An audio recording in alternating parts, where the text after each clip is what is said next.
acá en Todo a Pulmón. Buenas noches, Priscila, un gusto y buenas noches a todos los que nos ven y las que nos ven esta noche. Ministra, por favor, ayer el presidente Evo Morales en una entrevista en Canal 7 hablaba sobre la agenda del Bicentenario con 13 puntos importantes. Así es, la agenda del Bicentenario ha sido planteada por el presidente desde una renovación, ¿no? Una lógica de profundizar esta agenda en los 13 pilares que la agenda tuvo desde el inicio en su contenido general, pero que el presidente busca profundizar en cada uno de esos 13 pilares y de esos 13 puntos. Es en base a la Agenda 2025 que en algún momento se presentó, ¿verdad?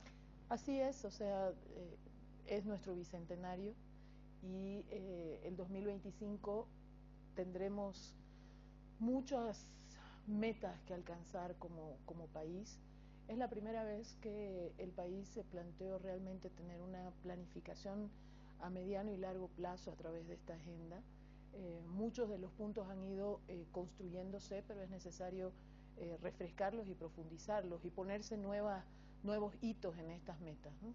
Hablemos por favor de estos puntos, porque se habla de llegar a un 5% con extrema pobreza, cosas importantes que marcarían realmente un hito para la historia del país. Sí, el primero, digamos, de los puntos de esta agenda tiene que ver con la reducción de la pobreza. Por supuesto, para la reducción de la pobreza hace falta o se va a llegar a esa reducción de la pobreza a través de muchas iniciativas del Estado y también una combinación del trabajo público-privado que potencien la agenda del Bicentenario, y uno de ellos es alcanzar reducir la pobreza hasta la pobreza extrema hasta un 5%. Hemos logrado avances muy importantes en este tema, pero tenemos que seguir mirando hacia el futuro. Hay una enorme cantidad de población que ha salido de la extrema pobreza y de la pobreza en estos 13 años, pero requerimos que, pensando en una agenda hacia el Bicentenario, logremos con un esfuerzo colectivo en el cual no solamente el Estado es un actor fundamental, el emprendimiento privado también, y cuando se combina lo público y lo privado, los resultados por supuesto son mejores. Por ejemplo, usted me habla de esta combinación público-privado. Hoy había una reunión importante entre los empresarios privados y el gobierno nacional, y mientras se daba esta reunión también se daba una movilización, por ejemplo, de los vendedores de ropa usada, quienes piden ser legales ahora en esta actividad y carnetizarse todos ellos, sabiendo bien que, primero, esta actividad es ilegal y segundo, la producción nacional es duramente afectada por este sector. Bueno, lo que sucedió hoy día en Santa Cruz es precisamente un ejemplo positivo de una alianza público-privada. En lo público, la fábrica de urea ha generado que podamos producir una cantidad importantísima de urea para el mercado interno y para la exportación. Y la firma de convenio que se ha hecho hoy día con los productores, sobre todo de oleaginosa, sorgo fundamentalmente, hace que la urea sea utilizada, por supuesto, con precios mucho más bajos de lo que el mercado internacional puede ofrecerles a nuestros productores, lo cual potencia la producción nacional, pero al mismo tiempo se convierte en un círculo virtuoso porque los productores tendrán mejor producción, tendrán precios más baratos, serán más competitivos también en el país, y toda esa producción de sorgo irá nuevamente a potenciar el mercado interno, en el sentido de que a partir de él se va a producir biocombustible. Entonces, se están alimentando varias cadenas productivas a través de esta iniciativa, y es un ejemplo muy bueno de alianza entre lo público y lo privado que nos ayuda a sacar a miles de personas de la pobreza. ¿Cuál sería un segundo punto, ministra? La universalización de los servicios básicos. Ahí el presidente ha planteado algo muy importante, que en la agenda del Bicentenario los bolivianos y las bolivianas tengamos al 100% gas domiciliario. Al 100%. Es decir, que todos los bolivianos en todos los municipios de nuestro país tengamos acceso al gas domiciliario. Recordaremos nosotros que precisamente la guerra del gas se produce porque estábamos poniendo como objetivo central de nuestra producción de gas la exportación a Estados Unidos a través de Chile.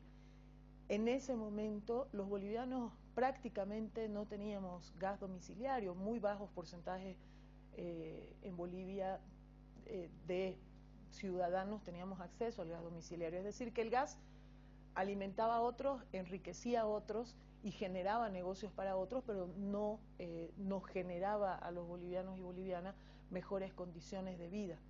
El presidente ponía ayer el ejemplo de los costos del gas domiciliario en países vecinos como Chile, donde la gente, una persona normal de clase media paga $200 al mes por el gas domiciliario, mientras nosotros en Bolivia pagamos aproximadamente un promedio de 20 bolivianos al mes. ¿Y eso? ¿Entre 8 y 10? Exactamente. Entonces, es un enorme beneficio, no solamente para las familias, porque les reduce costos enormemente, sino también para esos pequeños emprendimientos, panaderías, etcétera, que utilizan el gas domiciliario para su producción cotidiana. El agua, me imagino que también está como parte fundamental. El agua hace mucho tiempo que son programas fundamentales para el gobierno, tanto Mi Agua como Mi Riego, son programas estrella del gobierno nacional, admirados y respetados por organismos internacionales que inclusive nos han pedido exportar, o sea, sacar estos programas fuera del país, porque además tienen un efecto multiplicador. El programa Mi Riego genera que haya mejores condiciones de producción y por lo tanto reduce la migración campo-ciudad, tiene otros efectos multiplicadores y por supuesto el programa de Mi Agua tiene que ver con salud, aunque no se lo vincule tan directamente normalmente. Quien tiene agua potable en su casa tiene menos probabilidades de contraer enfermedades infecciosas en el aparato digestivo, y no nos olvidemos que sigue existiendo en ciertos ámbitos de nuestro país una enorme incidencia de enfermedades diarreicas agudas, sobre todo en niños menores de 5 años, y siguen muriendo personas por esa causa. Por lo tanto, cada vez que se instala agua potable en un municipio se está reduciendo la morbimortalidad de la población y mejorando su calidad de vida. Además del tema de los servicios básicos, el tercer punto tiene que ver directamente con salud y educación. El presidente ha planteado ayer, complementariamente al plan de hospitales, que son más de 2.000 millones de dólares en términos de inversión, que podamos pensar en términos de la agenda del Bicentenario, la necesidad de hospitales en ciudades intermedias, en algunas ciudades intermedias, que tienen gran crecimiento de su población. Él ha planteado que la posibilidad sean hospitales materno-infantiles. Por supuesto, nosotros creemos que es un plan absolutamente complementario con el plan de hospitales que está ya en construcción. Ya había planteado el presidente algunas semanas atrás o algunos días atrás el hecho de darle mayor énfasis a la prevención en salud, y una de las ideas que lanzó y que ha ratificado el día de ayer tiene que ver con la posibilidad de que todos los bolivianos y bolivianas una vez al año hagamos un chequeo médico que nos permita prevenir enfermedades. El presidente decía ayer, los bolivianos, las bolivianas estamos acostumbrados a que cuando estamos muy mal, el dolor es muy intenso o insoportable, recién acudimos al centro de salud, al hospital, al médico para hacernos ver, y eso es lo peor que podemos hacer, porque en realidad cualquier enfermedad, si la detectamos inicialmente, es más fácil de resolver, salva vidas y es evidentemente mucho más barato atenderlas. Pero esto me imagino que es algo más a corto plazo, ¿no? Porque lo lanzaba el presidente Morales y tengo entendido que varios ministerios ya están trabajando sobre este tema. ¿Cómo se está avanzando esto? Porque hacerse un estudio general no es solamente en un día, ¿no? O sea, usted es doctora, sabe cómo funciona, es nomás un tratamiento, o sea, son varios pasos para hacerte un chequeo general. Así es, y creo que es un tema, bueno, estamos trabajando con el Ministerio de Planificación, vamos a trabajar con el Ministerio de Economía y Finanzas, pero es parte de esta agenda de futuro que nos está planteando el presidente Evo Morales hacia el Bicentenario.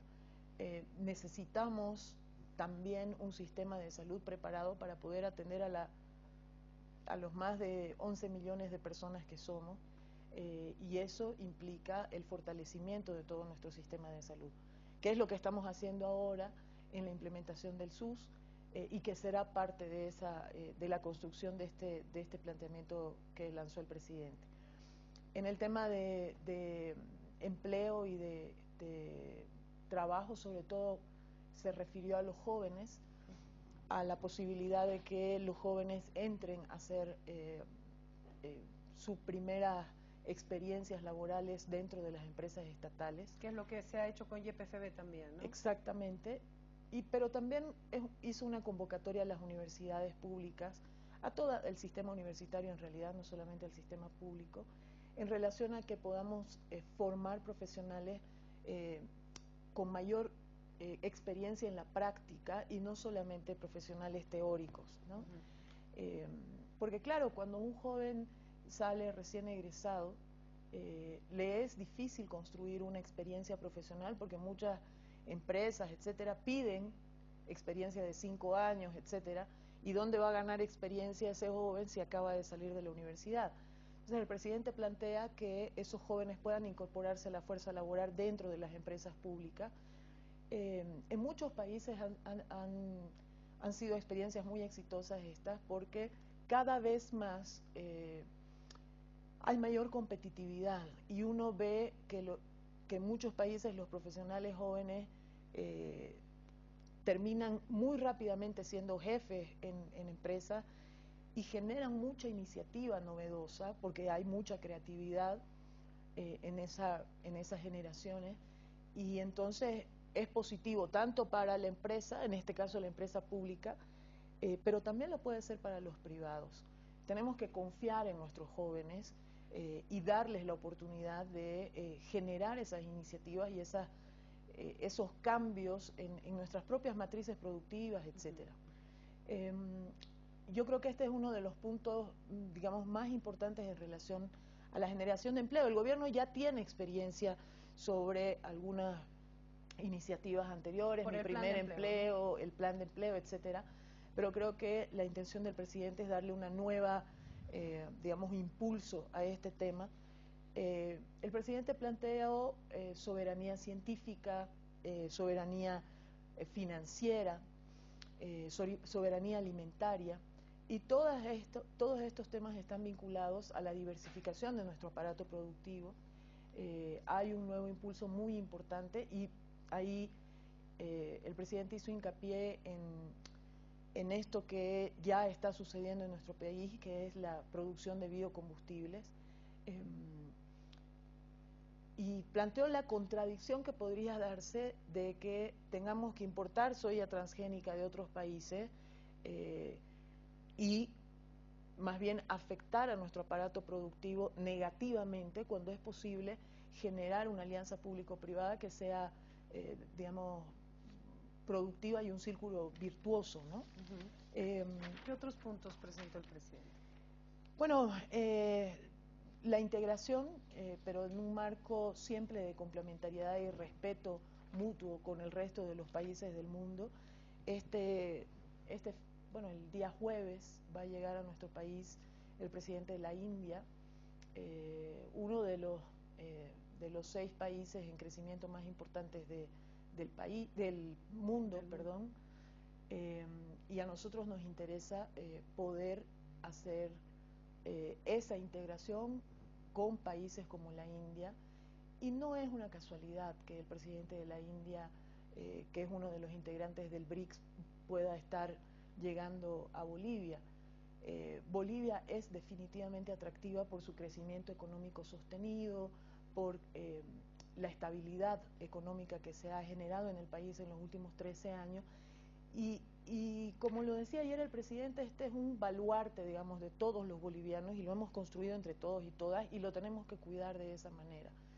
Entonces, cada vez más se muestra que Bolivia dejó de ser ese país marginal, pequeñito, del que nadie hablaba en el mundo, para convertirse en un ejemplo en muchas cosas. Todo el mundo intenta generar una explicación sobre cuál es el éxito, cuál es la causa del éxito del modelo boliviano.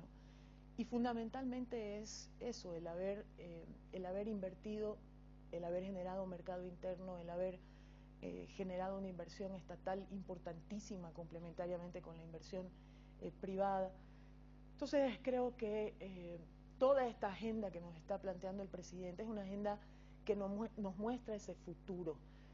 Es decir, uno no tiene, en el mundo entero, uno no tiene, digamos, el crecimiento económico garantizado porque ya lo alcanzamos, entonces ahí nos quedamos. No, hay que seguir proyectando hacia adelante para poder garantizar que en los próximos años, hasta el 2025, eso siga sucediendo de esa manera.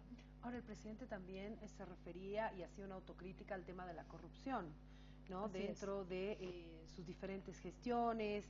En las últimas semanas hemos escuchado lo que pasaba en Riberalta, en Cochabamba, en diferentes lugares que se está siguiendo y procesando. Entonces, también habla él sobre esta lucha contra la corrupción, cómo esto se va a, no sé, endurecer, cuáles son los planes que se tiene respecto a esto. Bueno, ese es un trabajo, una tarea constante, porque como lo decía ayer el presidente, reconociendo autocríticamente que uno no puede plantearse corrupción cero, sino tolerancia cero a la corrupción, porque en la naturaleza humana existen personas que no son la mayoría, pero generarán hechos de corrupción dentro del Estado. Lo que tiene que ser capaz el Estado es de no permitir impunidad en ningún caso, no importa quién sea la persona, no puede haber impunidad. Y ese objetivo central no es por falta de normas, porque existen las normas suficientes y muy duras para corregir la corrupción, sino hace falta también que el funcionario, el servidor público, la servidora pública, consolide un compromiso de servicio con la población y que la corrupción le sea ajena cada vez más, ¿no? Que no sea necesario pagar una coima para nada, ni para el carnet, ni para sacar un carnet de identidad, ni para ser atendido en cualquier instancia pública por cualquier razón, ni en un servicio de salud, ni en un ámbito educativo, ni en ninguna parte. Es mucha educación, es mucha formación y capacitación del funcionario público, pero también es generar una lógica colectiva en la sociedad. O sea, si no hay ciudadanos dispuestos a pagar una coima, será mucho más difícil que la corrupción pueda penetrar en el servidor público. Bueno, son varios los temas que ha tratado el presidente Evo Morales sobre esta agenda del Bicentenario, pero quiero tratar un poquito más el tema de salud, que es su área, ¿no? Porque la mirada está puesta en este momento en el Sistema Único de Salud. ¿Cuál es la evaluación que se tiene, ministra, desde el 1 de marzo? Ya vamos a cumplir un mes de la implementación. ¿Cuáles son las cifras? ¿Qué es lo que ha pasado con esto? Bueno, hemos atendido en consultas con el SUS más de 300.000 personas en las primeras 3 semanas y estamos muy contentos de lo que está pasando. 7 de los 9 departamentos, 6 ya están implementando y el 7º, que es La Paz, en la anterior entrevista que teníamos todavía no se había firmado el convenio intergubernativo. Hoy podemos decir que ese convenio intergubernativo ya está firmado.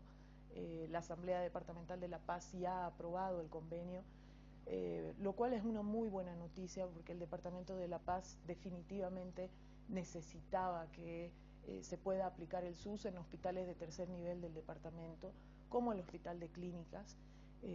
Una vez oficializada la firma del convenio, lo que nos queda a nosotros como ministerio es trabajar junto con la gobernación, con los directores de los hospitales, para que podamos inmediatamente hacer efectiva la inversión en equipamiento en el Hospital de Clínicas, que lo está necesitando muchísimo, y poder también acordar con el gobierno departamental el fortalecimiento para estos hospitales de tercer nivel en términos de ítems.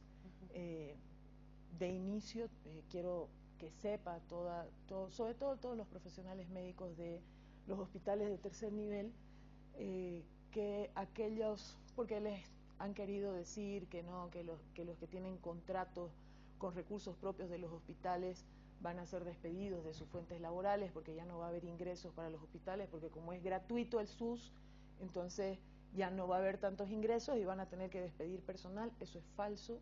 El Ministerio de Salud hemos tomado la decisión de que todo ese personal va a ser cubierto con ítems del Ministerio de Salud, es decir, que todo el personal que antes recibía su sueldo a partir de los recursos que ingresaban por el cobro a los pacientes en los hospitales de tercer nivel, ahora recibirán su sueldo. ¿Eso ya se ha implementado en otros departamentos? Estamos implementándolo en otros departamentos y de hecho en marzo nosotros queremos que sea el primer salario que reciban a partir de ese compromiso que asumió el Ministerio de Salud con todo ese personal en los 6 departamentos donde ya se está implementando el SUS. Ministra, este punto es muy importante porque también me lo comentó en la anterior entrevista, recuerdo muy bien.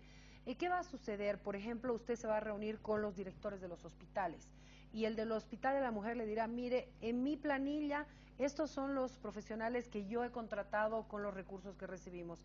Y estas personas tendrán que pasar por alguna evaluación o inmediatamente, automáticamente tendrán ítems. Bueno, salvo que exista alguna irregularidad en el proceso de contratación que se haya hecho de ese personal y no cumpla con el perfil que se requiere para el puesto que está ocupando, esas personas no necesitarán una evaluación, salvo el resto de las evaluaciones que se hace a todo el personal de manera regular. Pero ellos empezarán a tener un ítem del Ministerio de Salud. El TGN pagará sus salarios, porque así corresponde. Va a ser, de hecho, mucho les va a generar a ese personal mayor estabilidad laboral también, porque ellos cada año tenían que renovar sus contratos con el hospital, no tenían la certidumbre de si se quedaban en ese puesto de trabajo o no, etcétera. Entonces eso va a cambiar definitivamente para ellos y para ellas y les generará mayor estabilidad laboral más bien. Entonces yo creo que todos aquellos rumores que se están tratando de generar, las aclaro porque me parece importante que ese personal de salud sepa que no tiene de qué preocuparse. Ahora, Sirmes La Paz, hace instantes nada más terminaba un encuentro y una resolución, una determinación. Irán a paro el 2 de abril, a raíz que aseguran que no se ha cumplido con el pago de parte de la alcaldía para cubrir algunos tratamientos y atenciones que se han dado. Y la alcaldía dice el ministerio no desembolsa. Entonces, este dinero se le debe al complejo hospitalario de Miraflores y ahora anuncian un paro para el 2 de abril. Bueno, pero ahí hay un manejo de la información bastante desequilibrado, por no utilizar otra palabra. Saben perfectamente, tanto la alcaldía como los hospitales, que la deuda se consolida a partir del 31 de marzo, recién, o sea, estamos en plazo absolutamente. ¿Por qué? ¿Cómo funciona esto? El hospital pasa la información a las alcaldías tenían que consolidar, o sea, subir esa información al sistema hasta el 31 de enero y posteriormente se hace un cruce de información porque se tiene que verificar que las deudas sean efectivamente por servicios prestados. Se revisa todo el respaldo que hay para cada una de esas deudas y a partir del 31 de marzo se consolidan montos. Por lo tanto, estamos dentro de lo programado y de lo planificado y me parece incorrecto que se intente generar una medida de presión por algo que no se ha consolidado todavía como deuda. Nosotros creemos que los gobiernos municipales tienen toda la posibilidad de respaldar todos los datos que han pasado al Ministerio, y el Ministerio de Economía y Finanzas y el Ministerio de Salud ya han pasado sus informes técnicos para que pueda consolidarse la información de la deuda hasta el 31 de marzo. Después de eso, ¿cuánto tiempo pasa para que se cancele? Bueno, o se desembolse. Bueno, nosotros ahí lo que establecemos se hace una priorización y se va desembolsando esos recursos de acuerdo a la priorización que se plantea. Miren, y esa es la gran diferencia con el SUS. Y también creo que es importante que la población lo conozca y que los propios profesionales del sistema lo conozcan. Con la ley 475 se daban las prestaciones de salud y el pago era posterior a los servicios que ya se habían otorgado. En el sistema del SUS, los recursos se presupuestan y se entregan antes de otorgar el servicio, de acuerdo a la planificación.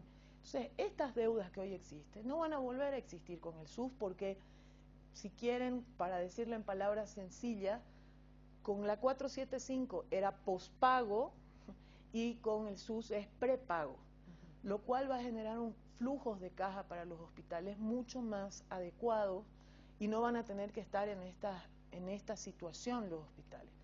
Eso a nosotros nos parece importante explicarlo porque la mayoría de la población desconoce esos mecanismos administrativos para los servicios, ¿no? ¿Qué pasa con Santa Cruz? Santa Cruz envió una propuesta a la ministra y aún una nota al presidente Evo Morales con un convenio, una propuesta de convenio para firmar e implementar el sistema de salud.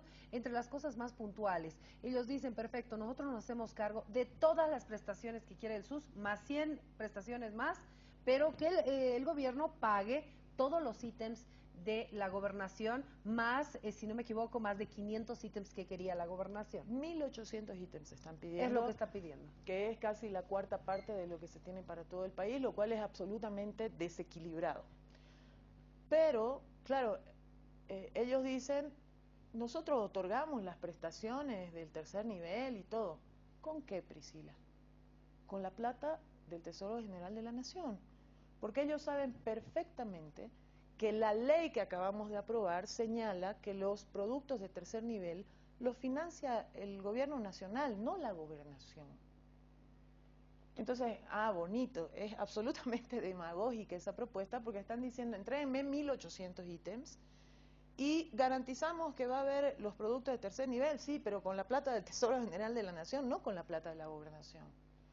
Entonces, pero no entra ahí el 15%, si no me equivoco, el 15%. El 15.5% es un tema municipal, para el primer y segundo nivel. ¿Y de la gobernación hay algún presupuesto establecido? Cada gobernación presupuesta ¿No lo define una ley? Montos, no. En este caso no define la ley qué porcentaje debe invertir en salud, pero por supuesto salud es uno de los temas principales para cualquier nivel del Estado, sea a nivel nacional, departamental o municipal. Ahora ellos dicen lo mismo que usted me acaba de decir, ¿no? Nosotros ponemos dinero al sistema de salud y quiere el gobierno utilizar nuestro dinero para eso no es cierto. Administrarlo. Es que no tienen cómo probar eso. Nosotros no les hemos pedido que nos transfieran un solo centavo de lo que ellos invierten. Pero sí lo que se ha invertido en los hospitales. Lo único que les estamos pidiendo es que sigan invirtiendo la misma cantidad de recursos que invierten hasta ahora mínimamente, si es que no incrementan, porque lo necesario sería incrementar. Priscila, hace 7 años se transfirieron los hospitales, 6, 7 años, depende del departamento. Los hospitales de tercer nivel, de los municipios a los gobiernos departamentales. La inversión ha sido casi cero. Por eso está el hospital de clínicas como está, por eso está el San Juan de Dios como está, por eso está el japonés como está. Si usted compara en qué la inversión que hicieron los gobiernos municipales antes de entregarles a las gobernaciones los hospitales de tercer nivel, su nivel de inversión era mayor que las gobernaciones inclusive, en muchos casos, sobre todo en casos como el de Santa Cruz y el de La Paz. Entonces, yo lo que creo es que en realidad se intenta bloquear el SUS creo yo, poniendo por encima de la salud temas políticos o diferencias políticas, y eso no es correcto. Nosotros no hemos hecho una propuesta política, hemos hecho una propuesta técnica y esperamos una respuesta técnica. La respuesta que se nos ha dado va en contrarruta de la propia ley que ha sido aprobada por la Asamblea Legislativa Plurinacional.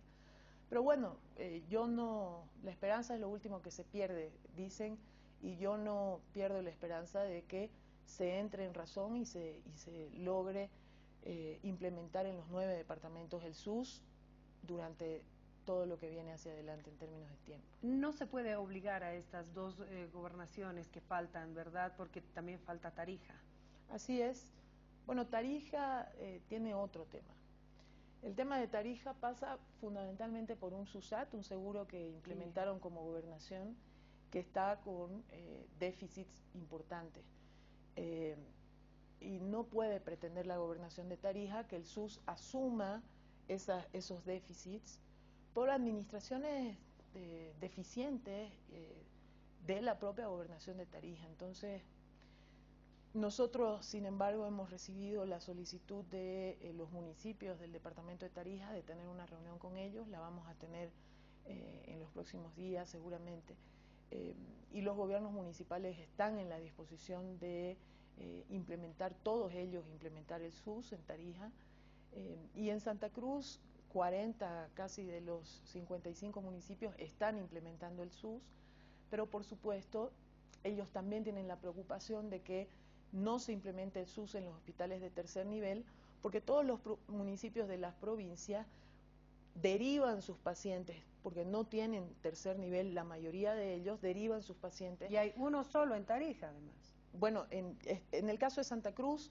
no es uno solo, pero... En Tarija sí, ¿verdad? Sí, pero está en construcción otro hospital de tercer nivel, pero de todas maneras las provincias derivan a las ciudades capitales, a los hospitales de tercer nivel, a los pacientes que requieren el tercer nivel, y están sumamente preocupados por esto y los entiendo, pero bueno, nosotros estamos haciendo todos los esfuerzos, nunca hemos cerrado ni vamos a cerrar las posibilidades a seguir dialogando con Santa Cruz y Tarija. De verdad un placer tenerla, ministra. No se nos pierda tanto porque después tenemos muchos temas para conversar con usted. Bueno, si me permite, sí. 2 minutitos nada más. Adelante.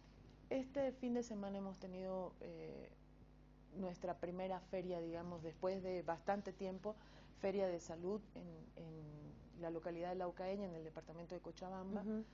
En el Chapar, en el trópico de Cochabamba, y la verdad ha sido para mí en lo personal una experiencia maravillosa. Con especialidades, ¿no? 22 especialidades, es casi llevar un hospital de tercer nivel a una feria de salud en una localidad como Laucaeña.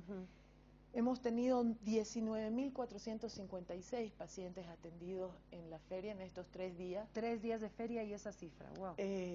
Y bueno, es maravilloso en todos los sentidos, porque realmente es la población con mayores barreras económicas y de todo tipo para acudir al sistema de salud, y hemos encontrado muchísima satisfacción en la gente. Ha sido un trabajo muy duro, sobre todo para los profesionales médicos y médicas que estuvieron, a los cuales les agradezco enormemente ese esfuerzo, pero la satisfacción del deber cumplido es maravillosa. Nuestra siguiente feria va a ser a mediados de abril en la ciudad del Alto. ¿Y así se va a ir recorriendo el país? Vamos a ir a los 9 departamentos.